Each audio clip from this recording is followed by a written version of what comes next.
The tension in the studio was noticeable even before Greg Gutfeld spoke a word. His arrival on The View drew a mix of applause and wary silence, the kind that suggested the audience knew they were about to witness something unpredictable. Gutfeld settled into his chair with an easy posture, one leg crossed, hands relaxed, looking more like a late-night host waiting for a punchline than a guest bracing for interrogation. Across from him, Joy Behar adjusted her notes, her expression alert and guarded. The conversation opened lightly enough.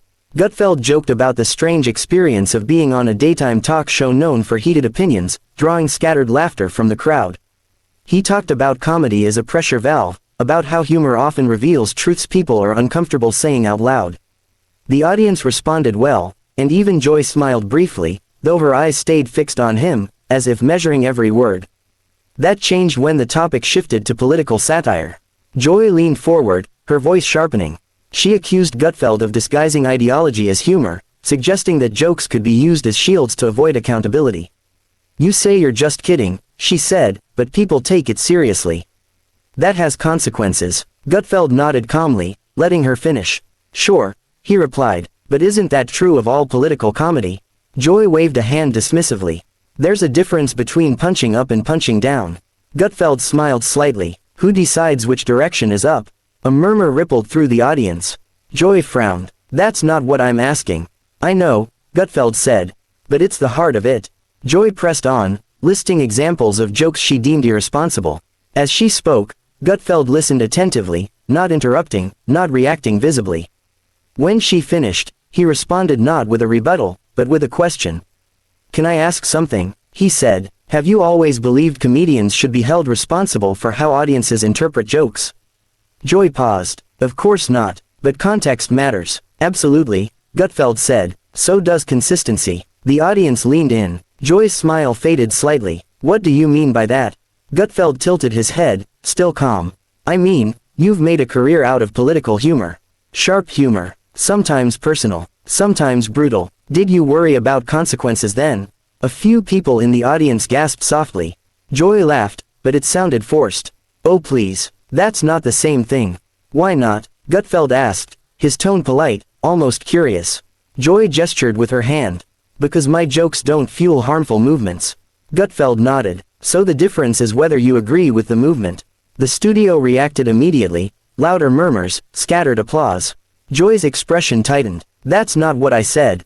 It's what it sounds like," Gutfeld replied evenly. Joy leaned back, crossing her arms. "You're twisting my words. I'm applying your standard," Gutfeld said. "If jokes are dangerous when they challenge your worldview, but harmless when they support it, that's not a principle." The audience broke into louder applause, surprising even the producers. One of the co-hosts shifted uncomfortably, glancing toward Joy, but no one interrupted. The moment had taken on its own gravity. Joy tried to laugh it off. "You Fox guys always play this game."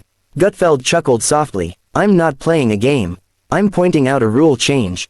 Joy's voice rose slightly. "You're comparing apples and oranges." "Comedy is comedy," Gutfeld replied. "Unless the rules change depending on who's telling the joke." The audience reacted again, louder this time. Joy tapped her fingers against the table, a visible sign of irritation. "So now you're saying I'm a hypocrite?" Gutfeld didn't hesitate. "I'm saying the standards aren't applied evenly."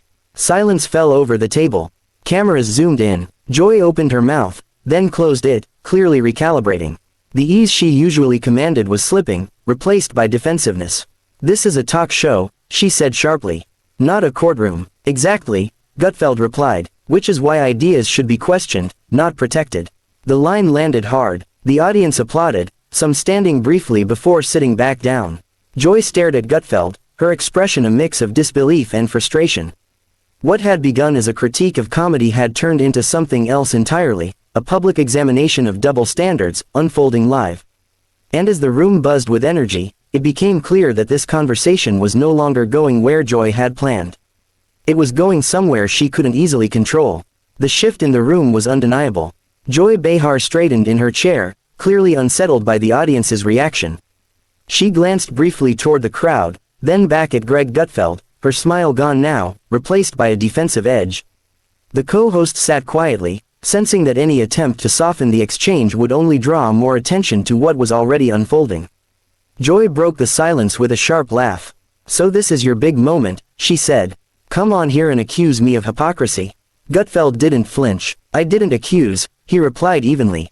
"I compared standards." Joy shook her head. "You're being deliberately provocative." "I'm being consistent," Gutfeld said.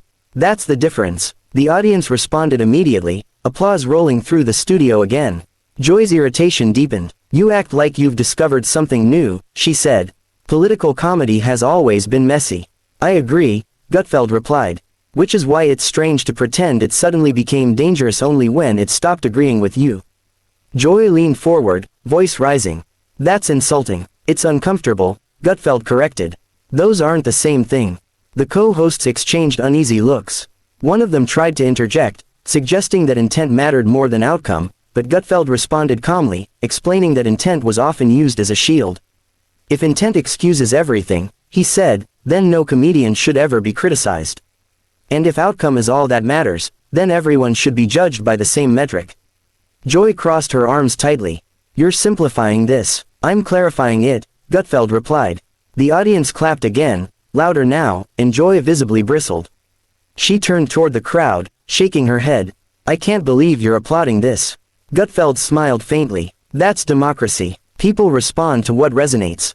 Joy snapped back, "or they respond to cheap shots." "Calling out double standards isn't a cheap shot," Gutfeld said. "It's a mirror." That line hit hard. The room fell quiet for a moment, the kind of silence that feels heavier than noise. Joy opened her mouth, then paused, clearly searching for a way to reframe the conversation. When she spoke again, her tone was sharper, more personal. "You know," she said, "this is exactly what people don't like about commentators like you. You pretend to be above it while throwing stones." Gutfeld nodded thoughtfully. "And this is exactly what people don't like about institutions that claim moral authority, rules for others, exceptions for themselves." The audience erupted. Applause, gasps, scattered boos, it all blended into a wall of sound. Producers could be seen moving nervously at the edges of the set. Joy's composure finally cracked. She leaned back, exhaling sharply, then leaned forward again. "This is going nowhere," she said. "You're not here for conversation. You're here for a gotcha moment." Gutfeld shook his head. "I'm here because you invited me. And because conversations like this reveal more than rehearsed talking points ever could." Joy raised her hand abruptly. "Enough." The word cut through the noise. She turned slightly toward the camera, trying to reassert control. "We're not going to turn this into a personal attack segment." Gutfeld remained calm. "I didn't make it personal. I made it consistent." The audience clapped again, sustained this time. Joy stared at him, incredulous, then looked toward the control booth. "We're moving on," she said firmly. But even as she spoke, it was clear the moment had already escaped her grasp. The energy in the studio had shifted too far. The co-host sat stiffly, unsure how to proceed. Gutfeld leaned back slightly, hands folded, not pressing further, letting the silence do the work. When the show finally cut to commercial, the audience buzzed with chatter. Some shook their heads in disbelief. Others nodded, energized. Joy remained stone-faced, staring at her notes, while producers rushed in to whisper instructions. By the time the segment resumed, the tone had changed. Gutfeld answered a few closing questions politely, but the fire of the exchange lingered in the air. Nothing felt resolved, and that was precisely the problem, and the spectacle. Within minutes of the broadcast ending, clips flooded social media. Viewers replayed the moment Gutfeld calmly dismantled the argument, the instant Joy lost control of the narrative, the applause that refused to be ignored. Commentators argued fiercely about who was right, who crossed the line, and whether the exchange exposed something deeper than a simple disagreement. But even critics of Gutfeld acknowledged one thing. For a rare moment on daytime television, the usual rules didn't apply. In Joy Behar